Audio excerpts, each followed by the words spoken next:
اللہ فرماتا ہے اے میرے بندے، جب ساری دنیا تجھے ٹھکرا دے، جب تیرے اپنے تجھے دکھ دینے لگیں، جب تیرے اپنے تجھے درد دینے لگیں، جب لوگ تیرا جینا حرام کر دیں، جب تو خود سے بھی مایوس ہو جائے، تو یاد رکھ میں رب اس وقت بھی تیرے ساتھ رہتا ہوں۔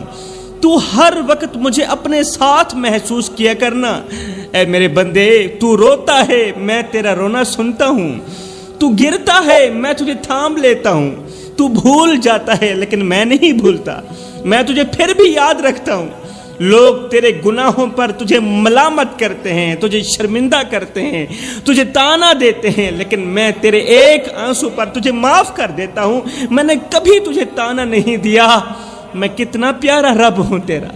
اے میرے بندے، آ جا میرے پاس، بس ایک سجدہ کر لے، ایک آہ بھر لے، ایک پکار لے۔ میں رب تیرے لیے وہ دروازے کھولوں گا جو دنیا کے سارے دروازے بند ہونے کے بعد بھی کھلے رہیں گے۔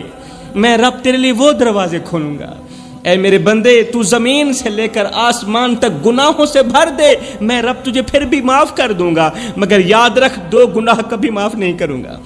اللہ، زمین سے لے کر آسمان تک گناہوں سے بھر دوں، تو مجھے معاف کر دے گا، مگر وہ کون سے گناہ ہیں جو تو کبھی بھی معاف نہیں کرے گا؟ میرا اللہ فرماتا ہے نمبر 1، اپنے ماں باپ کو دکھ مت دینا، اپنے ماں باپ کو درد مت دینا، بوڑھے باپ کی آنکھوں سے آنسو مت نکالنا، اور نمبر 2، یہ جو 3 انچ کی تیری پیشانی ہے نا، یہ میں رب کے سوا کسی غیر کے آگے مت جھکانا۔ جوانو، یہاں پر میں تمہیں آنکھوں سے آنسو نکالنے والا ایک واقعہ سناتا ہوں۔ ایک نوجوان لڑکی تھی، باپ دنیا سے جا چکا تھا، ماں دن بھر لوگوں کے گھروں میں برتن دھوتی اور بیٹی دن رات کتابوں سے چمٹی رہتی۔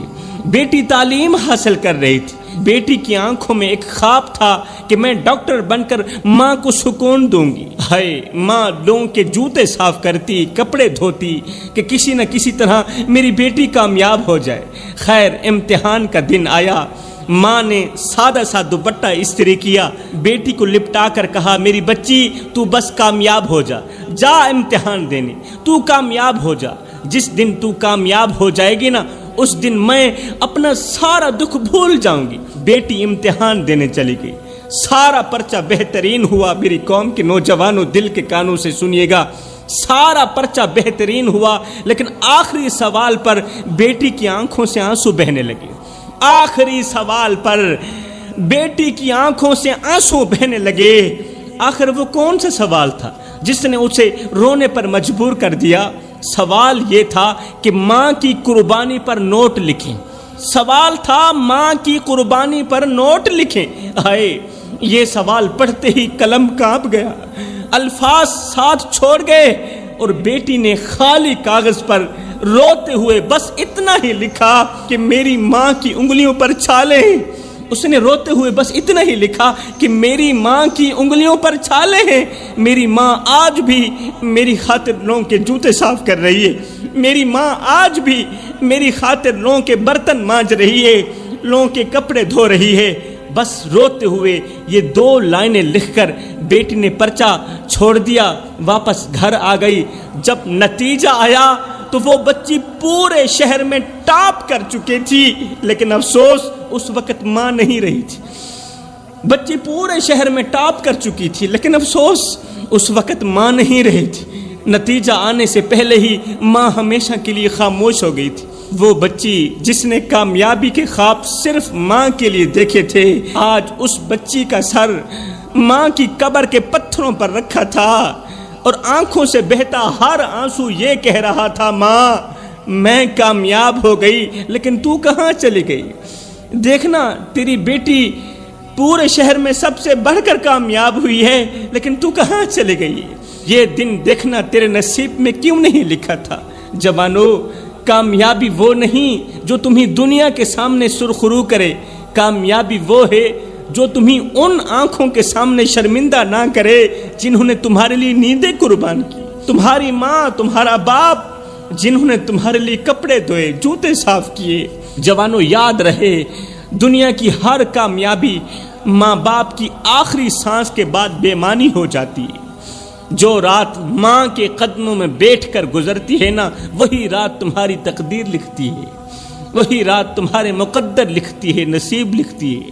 جو نوجوان باپ کی خاموشی نہ سمجھے وہ دنیا کی ساری آوازیں سن کر بھی اندھا رہتا ہے۔ جو نوجوان باپ کی خاموشی نہیں سمجھ سکتا، دولت وہ نہیں جو جیب میں ہو، ارے دولت وہ ہے جو ماں کی ہتھیلی پر رکھ کر سکون دے، ماں کی ہتھیلی پر رکھ کر دعائیں دلوائے۔ جو ماں باپ کے سامنے اونچی آواز میں بولتا ہے، کل وہ دنیا کے سامنے جھکنے پر مجبور ہو جائے گا، کیونکہ اللہ کا ترازو صرف انصاف ہی تولتا ہے۔ ایک باپ اپنی بیٹی کو لے کر ہسپتال کی سیڑھیوں پر بیٹھا ہوا تھا، بیٹی کا جسم بخار میں جل رہا تھا اور باپ کی جیب خالی تھی۔ کاؤنٹر پر کھڑے ہو کر باپ نے ڈاکٹر سے کہا، دوائی بعد میں لے لوں گا، پہلے میری بچی کو دیکھ تو لو، میری بچی کی طبیعت تو چیک کر لو۔ جواب ملا، نہیں، پہلے پیسے دو پھر علاج ہوگا، پہلے پیسے دو، پہلے فیس ادا کرو، پھر چیک اپ ہوگا۔ باپ واپس آیا، بیٹی کے چہرے پر ہاتھ رکھا اور آسمان کی طرف دیکھ کر کہا، یا اللہ، اور مجھے پیدا کرنے والے، آج اگر میری بیٹی مر گئی تو میرا حساب تو کرے گا، کیونکہ دنیا نے تو میرا دروازہ بند کر دیا ہے۔ جوانوں، قصہ مختصر، کچھ لمحے بعد بیٹی کا ہاتھ ٹھنڈا ہو گیا۔ باپ نے چہرہ بیٹی کے قریب کیا، تھوڑی دیر بیٹی کو خاموشی سے تکتا رہا اور پھر مری ہوئی بیٹی کو سینے سے لگایا۔ سینے سے لگا کر ہسپتال سے باہر نکلتے ہوئے باپ نے کہا، میں جس کے بچپن کے لیے کھلونے نہ خرید سکا، آج پیسوں کے ساتھ اس کی زندگی کیسے خرید سکتا ہوں؟ اور میں جس بیٹی کے لیے کھلونے نہ خرید سکا، آج پیسوں کے ساتھ اس کی قیمتی زندگی کیسے خرید سکتا ہوں؟ ہائے، وہ بیٹی تو مر گئی، لیکن ہمارا ضمیر اس سے پہلے مر چکا تھا۔ ہم سب نے اسے مرتے دیکھا مگر کوئی آگے نہ بڑھا۔ ہم نے اس کے باپ کی آنکھوں میں آنسو دیکھے لیکن ہاتھ نہ تھاما۔ ہم نے ہسپتال کے دروازے بند ہوتے دیکھے لیکن اپنے دل کے دروازے کھولنے کی توفیق نہ ملی۔ ہم سب نے صرف تماشا دیکھا، ویڈیو بنائی، سنا اور آگے گزر گئے۔ نہ انسانیت جاگی، نہ رحم رہا، نہ ایمان باقی رہا۔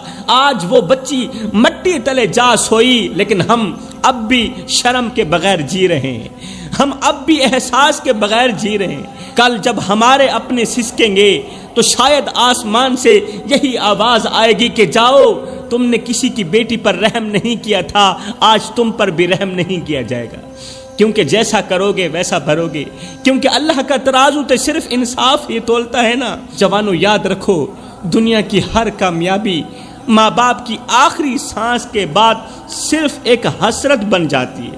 کامیاب وہ نہیں جو دنیا کے ہجوم میں پہچانا جائے، ارے کامیاب تو وہ ہے جو قبر کے اندھیرے میں پہچانا جائے۔ کامیاب وہ نہیں جو وقت کے ساتھ چلے، کامیاب وہ ہے جو وقت سے پہلے اپنے رب کو راضی کر لے، جو قبر سے پہلے قبر کی تیاری کر لے۔ کامیاب وہ نہیں جو دنیا کی فکر کرتا ہے، ارے کامیاب تو وہ ہے جو آخرت کی فکر میں لگا رہتا ہے۔ ایک نوجوان تھا، وہ روز قبرستان کے پاس سے گزرتا تھا، کانوں میں ہینڈ فری، دل میں دنیا کی لذتیں۔ وہ قبرستان کو دیکھ کر طنزیہ انداز میں ہنستا اور ساتھ ہی کہتا کہ یہ سب مرے ہوئے لوگ ہیں، اب ان کی بھلا کیا اہمیت رہی؟ زندگی جینے کے لیے ہے، قبر سوچنے کے لیے نہیں ہے۔ ارے زندگی تو مزے کا نام ہے، آخرت کی فکر کا نام نہیں ہے۔ ہائے، قریب ہی ایک قبر پر روزانہ شام کو ایک بوڑھا شخص آ کر بیٹھتا تھا، قبر پر پھول ڈالتا تھا، قرآن پڑھتا اور پھر واپس چلا جاتا۔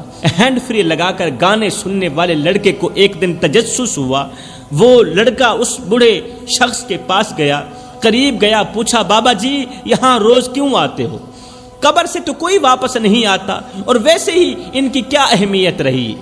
پھر پھول کیوں ڈالتے ہو؟ پھر قرآن کیوں پڑھتے ہو؟ نوجوان کی یہ بات سن کر بوڑھے نے نظریں اٹھائیں، آہستہ سے بولا، بیٹا یہ میری مری ہوئی بیوی کی قبر ہے، 40 سال ہم لوگ ایک ساتھ جیے، آج بھی میں اسی سے بات کرنے آتا ہوں، یہ میری بیوی کی قبر ہے، کیونکہ 40 سال ہم نے ایک ساتھ گزارے، اور آج میں بیوی سے بات کرنے آتا ہوں کیونکہ دنیا نے ساتھ چھوڑا، مگر میری بیوی نے زندگی کے ہر موڑ پر میرا ہاتھ تھاما۔ اب بھی میں دعا دیتا ہوں کہ اس کی قبر میں سکون ہو، میری بیوی کی قبر جنت کے باغوں میں سے ایک باغ بن جائے۔ آئے یہ سنتی ہی لڑکا خاموش ہو گیا، ہینڈ فری لگا کر سننے والا لڑکا خاموش ہو گیا اور پہلی بار اپنے کانوں سے ہینڈ فری نکال کر خاموشی سے ایک قبر کے پاس بیٹھ کر خود سے سوال کیا کہ اگر میں مر گیا تو کیا میرے لیے کوئی روئے گا؟ اگر میں مر گیا تو کیا میری قبر پر کوئی پھول ڈالنے آئے گا؟ اگر میں مر گیا تو کیا میری قبر پر کوئی قرآن پڑھنے آئے گا؟ میرے جانے کے بعد کوئی مجھے اچھے لفظوں میں یاد کرے گا یا نہیں کرے گا؟ یہ وہ لمحہ تھا جب زندگی میں پہلی بار اس کی آنکھوں سے آنسو نکلے اور اگلے دن وہی لڑکا مسجد کے اندر بیٹھا قرآن پڑھ رہا تھا۔ جب اللہ چاہے تو پتھر دلوں کو ایک پل میں موم کر سکتا ہے۔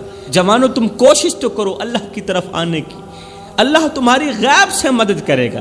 جب اللہ تمہاری غیب سے مدد کرے گا پھر شیطان ہار جائے گا، تم جیت جاؤ گے۔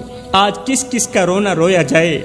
جب رشتے زندہ ہو کر بھی مر چکے ہوں تو پھر قبرستان میں دفن ہونے والے کیا شکایت کریں، اور جب رشتے زندہ ہو کر بھی مردہ ہو چکے ہوں تو پھر قبرستان میں پڑنے والے مردے کیا شکایت کریں۔ شاہ جی یہ دور رونے کا نہیں رہا، یہ دور تو اندر ہی اندر ٹوٹنے کا بن چکا ہے، اور سب سے بڑا دکھ یہ ہے کہ کسی کو کسی کے رونے کی پرواہ بھی نہیں ہے۔ جوانوں آؤ میں تمہیں یہاں پر ایک درد بھرا واقعہ سناتا ہوں، درد بھرے جملے سناتا ہوں۔ باپ نے نم آنکھوں سے بیٹے کی طرف دیکھا اور کانپتی ہوئی آواز میں کہا، او میرے بیٹے، جب تو پیدا ہوا میں نے اپنی خوشیوں کا جنازہ نکال دیا، تو نے چلنا سیکھا میں نے گرنا سیکھا، تو نے ہنسنا سیکھا میں باپ نے رونا سیکھا، تیرا ہر نیا کپڑا میری پرانی قمیض کی قربانی سے آتا تھا بیٹے۔ بیٹا میرے پیروں پہ چھالے صرف تیری وجہ سے، میری کمر جھکی ہوئی ہے تو صرف تیری وجہ سے، میرے ہاتھوں میں چھالے صرف تیری وجہ سے پڑے۔ کہا او میرے بیٹے، تیری آہ پر ہماری آہ نکلتی، تیری ہائے پر ہماری جان نکلتی، تو ایک پہلو بدلتا تھا، ہم ہزاروں وسوسوں کا شکار ہو جاتے تھے کہ کہیں بیٹا مر بھی نہ جائے۔ بیٹے ہم نے تو تجھے اس طرح پروان چڑھایا ہے، او میرے بیٹے میں اپنی رگوں سے خون نکالتا رہا، تیری رگوں میں ڈالتا رہا، میری رگوں سے نکالے گئے خون سے جب تو طاقتور ہوا تو مجھے اس طرح گھور کے دیکھنے لگا جیسے میں تیرا زر خریدا غلام ہوں، جیسے میں تیرا نوکر ہوں۔ بیٹے جب سے تو نے مجھے نوکر سمجھا، جب سے تو نے مجھے کمی سمجھا، غلام سمجھا، تو میں نے اپنی 60 سالہ زندگی کو قبرستان کی مٹی میں دفن کر دیا۔ ہاں میں غلام ہوں، تو سردار ہے، میں نوکر تو آقا، لیکن بیٹے تو میری قربانیوں کو بھول گیا، تو میرے دن رات کے تڑپنے کو بھول گیا، تو بھول گیا کہ کس طرح میں نے اپنی خواہشوں کا گلا گھونٹ کر تیرے خوابوں کو پروان چڑھایا۔ بیٹا میں جان چکا ہوں کہ اب تیرے دل میں میرے لیے کوئی جگہ باقی نہیں رہی، بیٹا میں جان چکا ہوں کہ اب تیرے دل میں میری محبت باقی نہیں رہی، نہ احساس باقی رہا نہ وقت باقی رہا۔ تیرے تلخ رویے نے، تیری تلخ باتوں نے مجھے جیتے جی مار دیا۔ میں وہ باپ ہوں جس نے تجھے ہر بار معاف کیا، ہر بار معاف کیا، مگر آج خود کو معاف نہیں کر پا رہا کہ میں نے تجھے اتنی محبت کیوں دی، خود کو معاف نہیں کر پا رہا۔ بیٹا میں تیرے لیے بوجھ ہی صحیح، مگر میرے مرنے کے بعد مجھ پر ایک احسان ضرور کرنا، میری میت کو کندھا ضرور دینا۔ بیٹے میری میت کو کندھا ضرور دینا، اور میری قبر پر جب آنا تو مسکراتے ہوئے آنا، روتے ہوئے مت آنا، کیونکہ اس وقت تیرے آنسو صاف کرنے کے لیے میرے پاس ہاتھ نہیں ہوں گے۔ اگر تو باہر روتا رہا مجھے تو قبر میں بھی سکون نہیں آئے گا کہ میرا لال رو رہا ہے۔ خدا را میرے بھائیو اپنے ماں باپ کو اتنا دکھ مت دو کہ وہ بیچارے موت مانگنے پر مجبور ہو جائیں، اپنے ماں باپ کو اتنا درد مت دو کہ وہ بیچارے خودکشیاں کرنے لگیں۔ کسی کو اتنا مت ستاؤ، کسی کو اتنا مت رلاؤ کہ وہ اللہ کے سامنے تمہارا نام لے کر رو پڑے۔ خدا پاک کی عزت کی قسم اگر تمہارا بوڑھا باپ، اگر تمہاری بوڑھی ماں اللہ کے سامنے تمہارا نام لے کر رو پڑے، سجدوں کے دوران، نمازوں کے دوران، دعاؤں کے دوران اگر وہ اللہ کے سامنے تمہارا نام لے کر رو پڑے، تو یاد رکھنا تمہارے لیے بہت بڑا مسئلہ بن جائے گا۔ تم بہت بڑی بلا کے منہ میں آ جاؤ، تم بہت بڑی مصیبت کے منہ میں آ جاؤ گے، کیونکہ جو کسی کو رلاتا ہے وہ ساری زندگی روتا ہی رہتا ہے۔ اپنے ماں باپ کے آگے اونچی آواز میں بات مت کیا کرو، جس دن یہ خاموش ہو گئے اس دن تم ان کی آواز سننے کو ترسو گے۔ حضرت عیسیٰ علیہ السلام کے زمانے میں ایک شخص اپنی بیوی سے بے پناہ محبت کرتا تھا۔ بیوی ہی اس کی دنیا تھی اور بیوی ہی اس کی آخرت تھی، اس کا سکون تھی، لیکن وہ محبت کی تصویر کے پیچھے چھپے گناہوں کو نہ جان سکا۔ اچانک ایک دن اس کی بیوی بیمار پڑی اور چند ہی دنوں میں وفات پا گئی۔ بیوی کا انتقال ہو گیا۔ وہ بیوی جسے یہ اپنا سب کچھ سمجھتا تھا، وہ بیوی جس سے محبت بھی کرتا تھا اور مودت بھی کرتا تھا، شوہر کی دنیا میں اندھیرا چھا گیا۔ بیوی کے مرنے کے بعد شوہر کی دنیا میں تاریکی چھا گئی۔ وہ ہر لمحے اپنی بیوی کو یاد کرتا اور اپنی تنہائی کے غم میں ٹوٹتا چلا جاتا۔ بیوی سے محبت اتنی شدید تھی، بیوی سے پیار اتنا شدید تھا کہ ایک دن وہ روتے ہوئے، چیختے ہوئے بولا میں اپنی بیوی سے دور نہیں رہ سکتا، اگر وہ قبر میں ہے تو میں بھی اس کے ساتھ قبر میں رات گزاروں گا۔ اگر میری بیوی قبر میں ہے تو یہ کیسی دوستی ہے کہ میں بیوی کو تنہا اکیلے چھوڑ کر میں دنیا میں رہوں اور میری بیوی قبر کے اندر رہے، لہٰذا میں بھی قبر کے اندر جا کر بیوی کے ساتھ سو کر ہی وقت گزاروں گا۔ دنیاوی محبتیں جو بظاہر تو حسین لگتی ہیں میرے بھائیوں، لیکن ایک دن دل پر زخم چھوڑ کر چلی جاتی ہیں۔ وہ لوگ جن کے لیے انسان اپنی راتوں کی نیند اور دن کا سکون قربان کرتا ہے، ایک لمحے میں دھوکہ دے کر چھوڑ جاتے ہیں، لیکن اللہ کبھی دھوکہ نہیں دیتا، اللہ کبھی مایوس نہیں کرتا، اللہ کبھی دھوکہ نہیں دیتا، وہ کبھی اپنے بندے کو تنہا اکیلا نہیں چھوڑتا۔ سوچو کیسی بے وفائی ہے ہماری کہ جس رب نے ہماری ہر سانس کو ممکن بنایا، جس رب نے ہماری ہر سانس کو ممکن بنایا اور ہر سانس میں سکون رکھا، خوشی رکھی، ہم اسی کو بھول کر ان کے پیچھے دوڑتے ہیں جو ہماری روح کو توڑ کر ہمیں تنہا چھوڑ کر چلے جاتے ہیں۔ ہم ان سے محبت کرتے ہیں جو ہمارے آنسو دیکھ کر ہنستے ہیں، لیکن اس اللہ کو بھول جاتے ہیں جو ہماری ہر گریہ کو اپنی رحمت میں بدل دیتا ہے۔ وہ دل جو دنیاوی محبتوں کے پیچھے بھاگتا ہے نا، ایک دن پچھتاوے اور اندھیرے کا شکار ہو جاتا ہے۔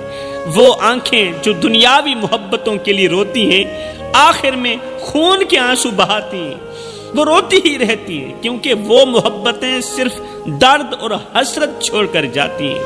قصہ مختصر میرے بھائیوں، وہ انسان جو اللہ کی محبت کو بھول کر دنیاوی محبتوں میں کھو جاتا ہے، وہ قبر کی تنہائی میں اپنی غفلت پر ماتم کرتا ہے، لیکن تب بہت دیر ہو چکی ہوتی ہے۔ گاؤں کے لوگ اسے سمجھاتے رہے کہ یہ ممکن نہیں ہے، لیکن اس کی محبت نے اسے اندھا کر دیا تھا، بیوی کی محبت نے شوہر کو اندھا کر دیا تھا۔ آخر کار ایک رات وہ اپنی بیوی کی قبر کھول کر اندر چلا ہی گیا۔ جیسے ہی وہ شخص قبر کھول کر قبر کے اندر گیا تو ایک عجیب سی بدبو اور گھٹن نے اسے اپنی لپیٹ میں لے لیا۔ قبر کی گھٹن اور قبر کے اندر کی بو نے اسے اپنی لپیٹ میں لے لیا۔ قبر کی مٹی گرم ہو چکی تھی، جیسے اس کے نیچے آگ جل رہی ہو۔ شوہر نے بیوی کے جسم کو دیکھنے کی بہت زیادہ کوشش کی، لیکن اچانک قبر لرزنے لگی۔ جب اس نے بیوی کے چہرے سے کفن کو ہٹایا تو اچانک قبر لرزنے لگی اور بیوی کے جسم سے خوفناک چیخیں بلند ہونے لگی۔ اب توجہ کیجیے گا، غور کیجیے گا، دل کے کانوں سے سنیے گا یہ عبرت ناک واقعہ۔ بیوی کی آواز قبر کی دیواروں سے گونج رہی تھی۔ بیوی کہنے لگی، او نادان، تو یہاں کیوں آیا ہے؟ بیوی کے جسم کے اندر سے آوازیں آنے لگی، خوفناک آوازیں، دل دہلا دینے والی آوازیں۔ بیوی نے کہا او نادان تو یہاں کیوں آیا ہے؟ یہ جگہ محبت اور سکون کی نہیں ہے، یہ جگہ آرام کی نہیں ہے، یہ جگہ تو عذاب کی جگہ ہے۔ یہاں وہ لوگ آتے ہیں جو اپنے اعمال کے بوجھ کے نیچے دبے ہوئے ہوتے ہیں۔ شوہر کانپتے ہوئے بولا، بیوی کی یہ باتیں سن کر شوہر کانپتے ہوئے بولا، یہ کیا ہو رہا ہے؟ تمہیں یہ عذاب کیوں مل رہا ہے؟ شوہر نے کہا، تم تو نیک اور پاک دامن عورت تھی، پھر بھی تیری قبر کے اندر اس قدر عذاب۔ اللہ اکبر۔ اب اس عورت کی باتیں سنیے گا توجہ کے ساتھ۔ اس پاک دامن عورت نے کہا، دنیا میں تو میں نیک نظر آتی تھی، لیکن میرے 5 گناہوں نے میری قبر کو آگ کا گڑھا بنا دیا۔ شوہر نے پوچھا، جلدی بتا وہ 5 گناہ کون سے تھے جو دنیا میں کرتی تھی، اور ان 5 گناہوں نے تیری تمام عبادات کو ضائع کر دیا۔ بیوی کی وجود سے نکلتی چیخوں نے قبر کو ہلا دیا۔ بیوی بولی، پہلا گناہ غیبت اور چغلی۔ میری زبان سے نکلا ہر لفظ دوسروں کے دل زخمی کرتا تھا، آج میری زبان چل رہی ہے وہ زبان جو دوسروں کے دلوں کو زخمی کرتی تھی، دوسروں کا دل توڑتی تھی، آج وہ زبان چل رہی ہے اور کیڑے میرے منہ کو کھا رہے ہیں، میری زبان کو کھا رہے ہیں۔ اللہ نے ایک سانپ مسلط کر دیا ہے، وہ مجھے ایک ڈنگ مارتا ہے، میں 70 گز زمین میں دھنس جاتی ہوں۔ میرا دوسرا گناہ نماز کی غفلت۔ نماز تو پڑھتی تھی مگر غفلت کے ساتھ پڑھتی تھی۔ میں دنیا کے کاموں کو زیادہ اہم سمجھتی تھی اور اپنی نماز کو ٹال دیتی تھی۔ آج میری روح تڑپ رہی ہے کیونکہ نماز ہی قبر کا سہارا بنتی ہے، اور میں نے نماز کو چھوڑ دیا۔ وہ چیز جو قبر کے اندر میرا سہارا بنتی، میں نے اسے چھوڑ دیا۔ اسے چھوڑنے کی وجہ سے آج میری قبر کے اندر آگ ہی آگ ہے۔ تیسرا گناہ شوہر کی برائی۔ میں تمہیں دوسروں کے سامنے ذلیل کرتی تھی، تمہاری کمزوریوں کا مذاق اڑاتی تھی۔ اللہ اکبر۔ دوسری عورتوں کے سامنے تیری خوبیوں پر پردے دے کر تیری خامیاں بیان کرتی تھی۔ ہائے! چوتھا گناہ بتاتے ہوئے یہ عورت اور زیادہ چیخنے لگی، کہنے لگی، وہ گناہ جس کی وجہ سے مجھے بہت زیادہ عذاب مل رہا ہے، میں دوسروں کی خوشیوں پر جلتی، ان کی نعمتوں پر حسد کرتی، آج میرا دل جل رہا ہے۔ جس طرح ان کی خوشیوں پر جلتی تھی اسی طرح آج میرا دل جل رہا ہے۔ ان کی خوشیاں مجھے جلا رہی ہیں، ان کے ساتھ کی گئی حسد قبر کے اندر مجھے جلا رہی ہیں، اور اس کی راکھ میری قبر میں پھیل چکی ہے، اور اس نے میری قبر کو جہنم کے گڑھوں میں سے گڑھا بنا دیا۔ 5واں گناہ اس نے بتایا، غریبوں کی توہین کرتی تھی۔ میں نے غریبوں اور محتاجوں کو دھتکارا اور ان پر طنز کیا۔ آج وہی لوگ میری سزا پر گواہی دے رہے ہیں اور میری قبر عذاب کی گواہی بن چکی۔ دنیا میں جو غریبوں کی توہین والے الفاظ بولتی تھی، آج وہ الفاظ میرے لیے کانٹے بن گئے جو میری روح کو چھید رہے ہیں۔ یہ سب سن کر شوہر زمین پر گر پڑا۔ شوہر زمین پر گرا، اس کی آنکھوں سے آنسو نہیں، خون بہنے لگا۔ وہ کانپتی ہوئی آواز میں چیخ کر کہا، اے اللہ میری بیوی کو معاف کر دے، میں نے اس سے محبت کی لیکن اس کے اعمال کو کبھی نہیں سمجھ سکا۔ اللہ اکبر، اس پر رحم کر۔ عین اسی وقت اسی راستے سے حضرت عیسیٰ علیہ السلام گزرے۔ لوگوں نے اس شخص کے بارے میں حضرت عیسیٰ علیہ السلام کو بتایا تو حضرت قبر کے پاس گئے، اللہ تعالی سے دعا کی، اے اللہ اپنی رحمت سے اس عورت کا عذاب کم کر دے اور اسے ایک سبق بنا دے تاکہ یہ لوگ دیکھیں، عبرت حاصل کریں۔ دعا کا ختم ہونا ہی تھا کہ قبر کی مٹی ٹھنڈی ہو گئی اور عورت کی چیخیں خاموش ہو گئی۔ شوہر قبر سے باہر نکلا، زمین پر پڑا، رو رہا تھا، بار بار کہہ رہا تھا، مجھے معاف کر دو، مجھے معاف کر دو، میں اپنی محبت کے نشے میں قبر کی حقیقت کو بھول بیٹھا۔ اللہ مجھے معاف کر دینا، اللہ مجھے معاف کر دینا۔ یہ سن کر حضرت عیسیٰ علیہ السلام نے فرمایا، او بندے، تو نے محبت ایسے آدمی سے کی، ایسے انسان سے کی جس نے تجھے دھوکہ دیا، جو تجھے تنہا اکیلا چھوڑ کر قبر کی اندھیری کوٹھڑی میں جا سویا، اور وہ اندھیری کوٹھڑی جو اس کے لیے جہنم کے گڑھوں میں سے گڑھا بنی ہوئی ہے۔ کاش یہی محبت تو میرے رب سے کر لیتا، کاش یہی پیار، یہی مودت، یہی عشق تو میرے رب سے کر لیتا، میرے رب دنیا میں بھی تیرا ساتھ نہ چھوڑتا، آخرت میں بھی تیرا ساتھ نہ چھوڑتا، دنیا میں بھی تجھے اپنی رحمت کی آغوش میں لیتا اور آخرت میں بھی تجھے اپنی رحمت کی آغوش میں لیتا اور جنت میں اعلیٰ مقام دیتا۔ جوانوں، یہ کہانی سن کر گاؤں کہ ہر شخص کی آنکھوں میں آنسو آ گئے، لوگ اپنے گناہوں کو یاد کرتے اور اللہ سے معافی مانگتے۔ یہ واقعہ سب کے لیے عبرت کا نمونہ